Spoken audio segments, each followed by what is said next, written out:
Welcome back to another reading and correcting of Stepping Up by me, Kindar, the Tiger Rat, and Ty, the Tiger's Supervisor.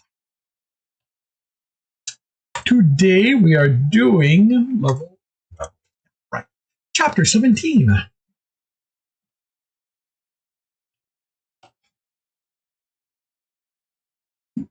He looked around, okay, you know what? Right here, I'm going to check. I know who the point of view character is, and I tend to forget, even though this never changes the point of view, that the reader does not always remember. Yeah, it happens. Tibs looked around warily before knocking on the door. The last time he'd been here, his annoyance at being treated special had propelled him. Now, with the halls nearly deserted, he wasn't sure he should be doing this. Enter, Rania called after Tibs knocked. Okay, I have already said that he knocked, so I don't need to repeat it. Enter, Rania called. She smiled at him. Mr. Lightfinger, this is a surprise. I'd expected you to be watching the caravan, planning how you'd liberate them of some of their valuables. No, he stated, his mood darkening. Not you. My name's Tibs, he added at a raised eyebrow. Don't know why everyone keeps calling you that. She leaned back in her chair, her smile broadening. You are somewhat famous. You are someone famous in these parts now. Mr. Tibs, or Mr. Street, doesn't quite suit the person who saved the dungeon. Savior of the dungeon is a little pretentious, even if it is accurate. Seems as someone had already given you the moniker Lightfingers, out of being a rogue, and it's been spreading. Never been caught. Dropped in the chair. It wasn't like she'd reprimand him for stealing. She was a rogue, too. Anyone associated with a dungeon town quickly learns that runners of the rogue persuasion will practice their skill at any and every opportunity. Being caught isn't required. It's one of the reasons I needed to ensure a rule-strict man.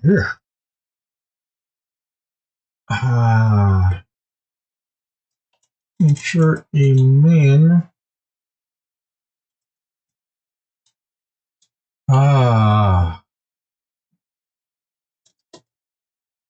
It's one of the reasons I needed to ensure men like Harry Narknuckle knew not to press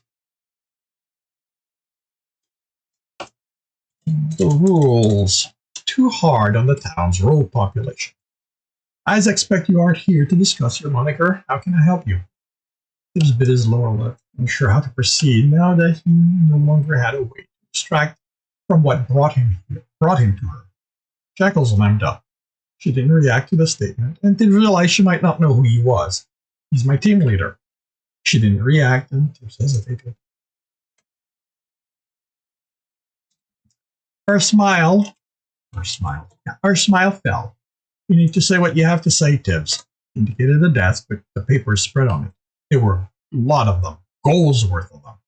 I have things to take care of while no one's around to interrupt me. He nodded and felt foolish. Of course, she'd have a lot of work to do. She was in charge of the whole town and everything that dealt with the dungeon.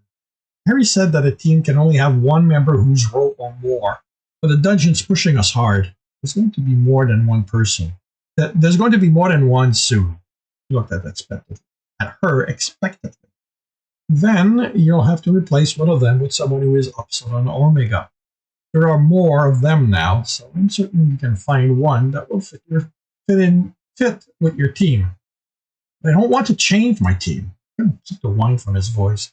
Her statement hurt. They're my team. That's how things are done, Tibs. We can't have a team so powerful the dungeon no longer gains anything out of them. But Tibs closed his mouth. As much as he wanted to tell her no one had to die for still to grow, and that he was already adapted to the strength of the teams, explaining how he knew that would cause the two of them too much trouble. What if we don't do any runs until he graduates? She rubbed her temple. This isn't how things go, she sighed, and reached into a drawer, taking out the communication gem she'd shown him months ago. Alistair, I no longer care what other duties you have. It's time for you to return and see to your student. He has questions, and I am not the one you should be seeking for answers. to watch and sense as she used it. The essence was so dense within the small gem that he had trouble making out even those he could identify, and they were in the minority. One of those he couldn't identify had to be the essence of mind. I wouldn't think of taking it, she said. He smiled back, but not reaching her eyes. I'm not, he lied, then had an idea. But if I had one, I could talk with Alistair directly instead of coming to talk to you. There was his most innocent smile. Her laughter was deep, rich. You're a clever one, Tibs. But this is worth more than even you can imagine, and Alistair would need one to talk back to you. I admire the attempt, but I have an easier way for it not to be bothered by you. Could he get in the building if she told the guards to keep him out? Well, they were Harry's people and not adventurers, and to have the building itself to contend with, all the ascents cursing through its wall. He nodded his defeat. How does it work? She considered him, then to Jim.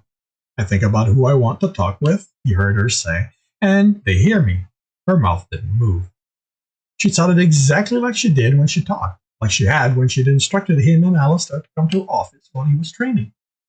Can't you make small ones, weaker ones, like the potions they handed out on training field before the clerics were here? It would make it easier for everyone to talk. Why would I want to make it easier for you lot to talk? It's already difficult enough keeping you from talking about the dungeon when you're not supposed to. And making an item like this isn't like making potions. A failure doesn't result in a weaker version. It results in the destruction of the ingredients needed to make it. And if the sorcerer doing it isn't careful, the death of that person too. A sorcerer can die weaving essence into something? She rubbed her temple. That you can have your teacher answer. Yes. Now, unless you have something I can actually help you with that no one else can, she added as Tibs opened his mouth, I have more important things to deal with. He nodded. Thank you for answering my questions. Once the door was closed, he studied the essence around him. The weave wasn't as tight as that of the gem, but it was far more complex. And while he could tell about each thread of the Well, he could tell about apart. Well, he could tell apart is what I wanted here. Apart. Each thread of earth, air, fire, and water, following them was nearly impossible.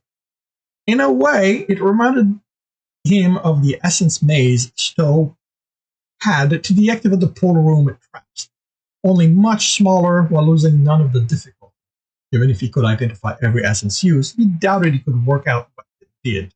Her office had no windows, and he wasn't sure if it was even against an outer wall. Just a pause here. When I wrote this in the second draft, I realized that one of the things that Stowe is doing with that essence maze in the dungeon is teaching weaving. And it like this was not planned. This is how my mind works, my subconscious works. I did not plan on the maze being anything other than a puzzle. And as I read it, I realized, wait a minute, the puzzle is literally essence being woven around and through each other. And that's what, in this world, enchanting is about. So, this is like, I don't have a long-term plan for it, but this is definitely something I have to keep in mind going forward, as Tibs learns more. Like, I don't expect Tibs to start enchanting stuff in the first 3 books. They're very dungeon-centric, but, starting with book 4 and up, Tibs will be in a different environment, and at that point, I kind of figure that it's probably something he's going to start doing. All right, he wasn't even sure if it was against an outer wall. There was something about the guild building. He counted his steps from Tyrannio's office to the exit and ended up with a number different than the count when he walked to it. He was certain he hadn't miscounted or taken a different route, so there had to be something else in use, something magical, that made working out where everything was in the building difficult. He shrugged. It wasn't like he needed to sneak into it, so he'd work on it again the next time he was inside. Maybe Carino would have ideas. Maybe Stowe would have some too. No, it was better he didn't give the dungeon any more idea on how to make the runs harder. Tibs now understood the excitement everyone displayed as he walked through the stalls.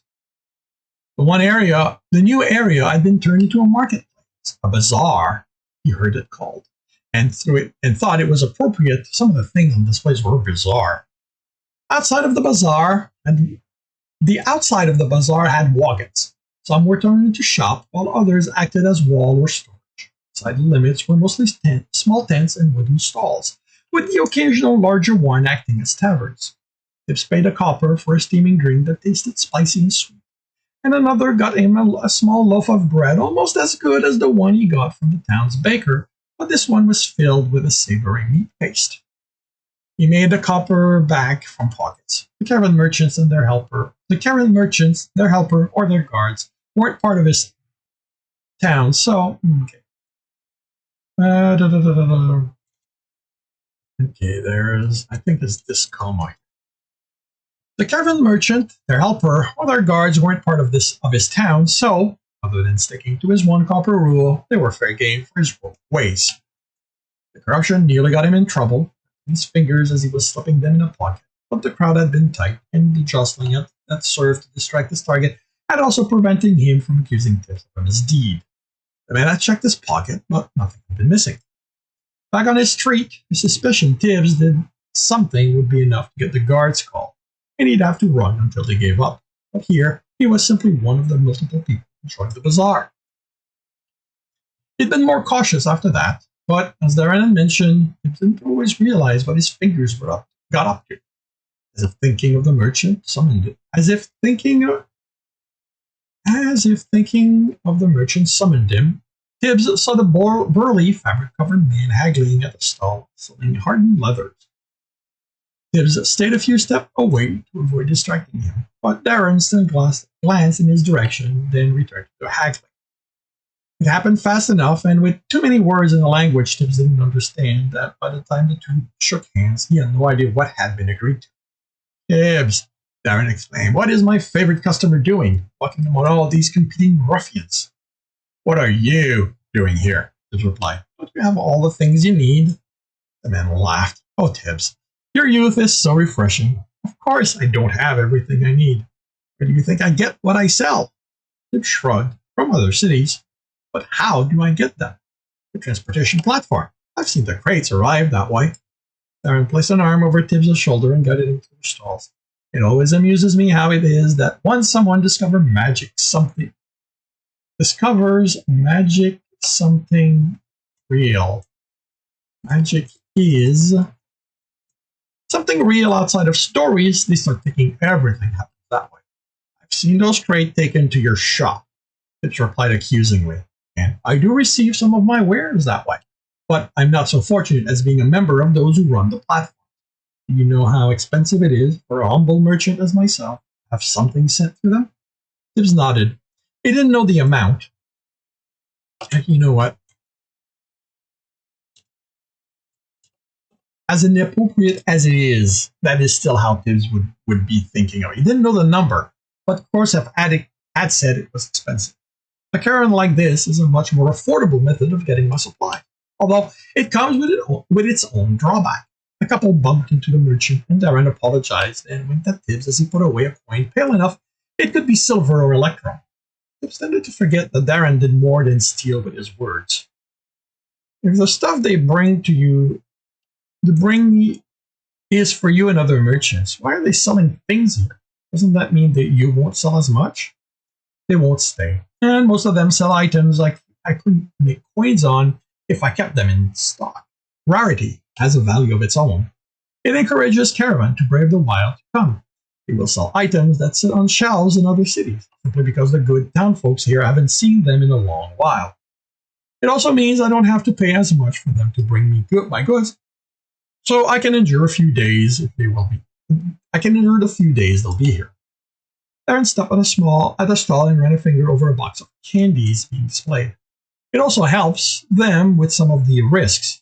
This was ordered by Olander. He owned the sweetest goods. It should be capitalized because it's the name of a shop. Tibbs vaguely remembered the shop.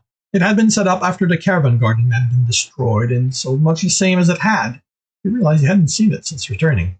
The shop's not here anymore, isn't it? Theron nodded.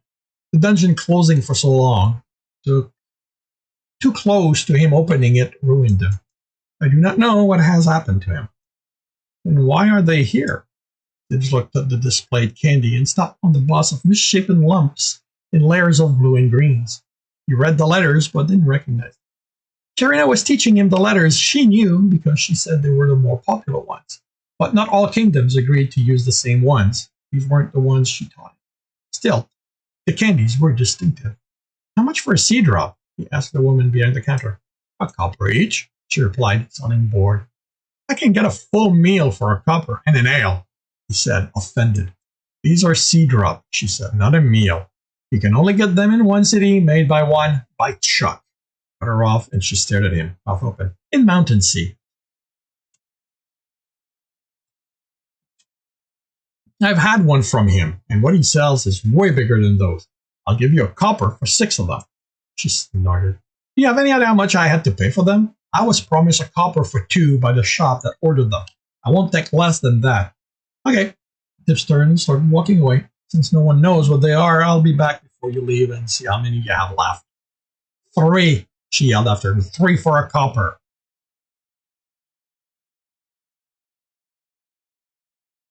Okay. Tibbs returned to its row. Okay.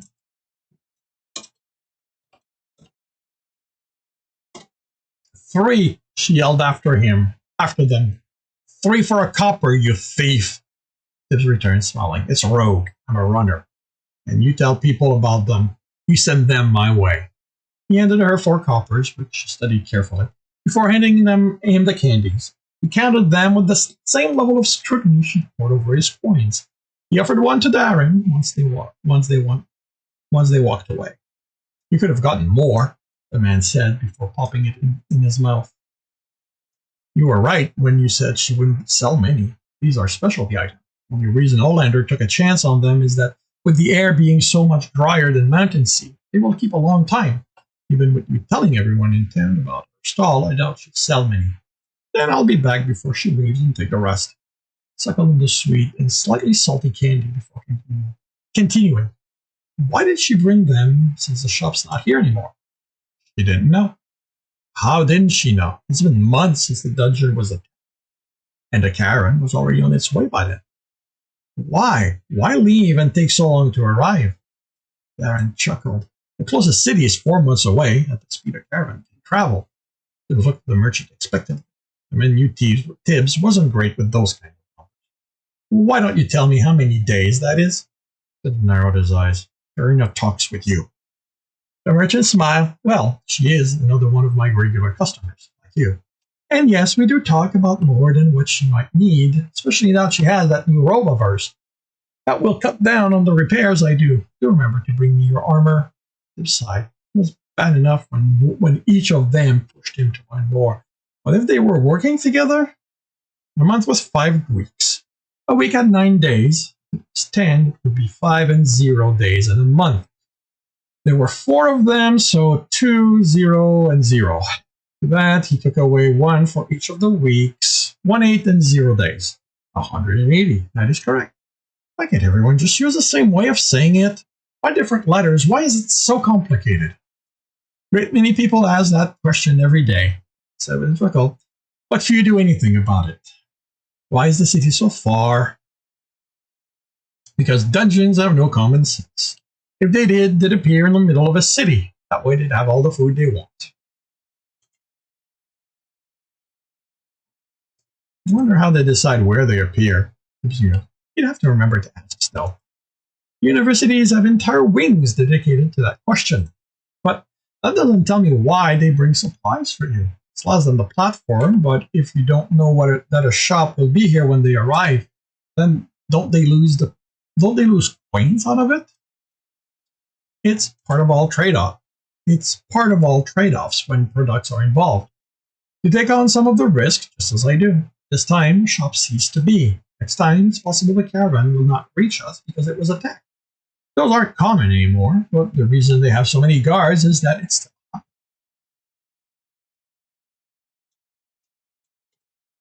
it still happens.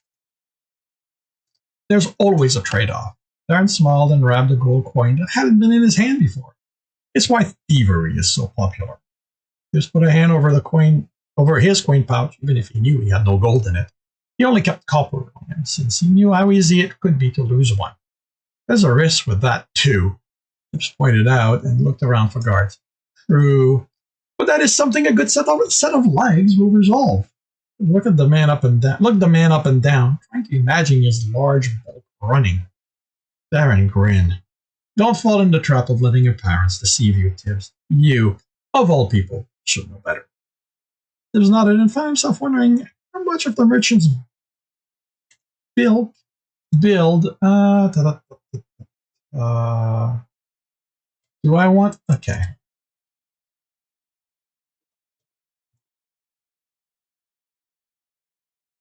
This is was to start with. I'm kind of wondering if I want to use build or bulk here, but I've already used bulk right up here. Up and down, trying to imagine his large bulk running.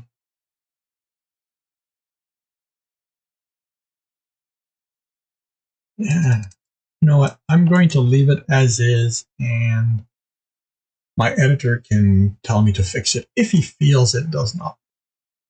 Tibs nodded and found himself wondering how much of the merchant's build was nothing more than fabric. And this concludes Chapter 17 of Stepping Up. If you are enjoying it, please leave a like. Want to know when the next one is going to be? Subscribe, hit the bell. Share it with your friends. Spread the love. Tibs definitely could use more love. If you want to read more of the story on Book 1, it is available for free on Royal Road. It keeps pace with the posting of the Read and Correct. If you want to read ahead and or support me, you can do that on Patreon. And if you want to listen to me doing these live, as well as watch me write this story and others, I do that on Twitch. All 3 links are available are in the notes. And with that, I shall wish you a good day.